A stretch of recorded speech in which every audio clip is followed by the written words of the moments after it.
Cyan cyan சொல்லுடா. எப்போ பாரு ஒரே சோக ஸ்டேட்டஸாக போட்டுக்கிருக்கேன். அதோட நான் ஒரு பொண்ணை சீரியஸாக உண்மையாக லவ் பண்ணேன். இப்போ அவள் என்னை வேணான்னு சொல்லிட்டு அவன் மனசுலேருந்து என்னை தூக்கி எறிஞ்சிட்டேன்னு சொல்கிறான். அதனால தான் நான் அப்படி ஒரு ஸ்டேட்டஸ் போட்டு எனக்கு சோக ஃபீலிங் அப்படியே நான் பார்த்து மாக்கி அழுதுகிட்டு இருக்கேன்டா.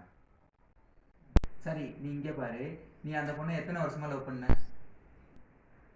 2 பேரும் 1 வருஷமாக லவ் பண்ணுவேன்டா. நீயும் அந்த பொண்ணும் 1 வருஷமாக பேசி சிரித்து கதைச்சி இருந்திருப்பீங்க. அந்த டைமில் புரிஞ்சிக்காத பொண்ணு நீ இப்படி ஒரு ஸ்டேட்டஸ் போடுறத வச்சு உனக்கு புரிஞ்சிக்க போகுதா?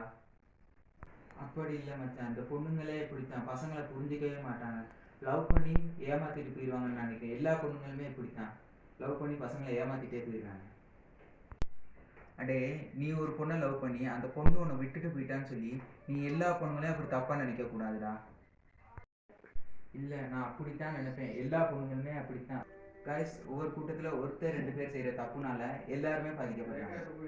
உங்களுக்கு பிடிக்கல அப்படின்னா பிடிக்கலன்னு சொல்லி விட்டுருங்க. அதை விட்டுட்டு போய் சொல்லி பேசி சிரித்து அவங்கள ஏமாத்த, அது ஒரு கட்டத்தில் அவங்களுக்கே தெரியும்போது அந்த வலி நரகத்தை விட கொடுமையானது. அதனால் யாரும் அப்படி ஏமாத்தாதீங்க. பசங்களும் சரி பொண்ணுங்களும் சரி, யாரும் யாருக்கு மனசையும் கஷ்டப்படுத்தாங்க.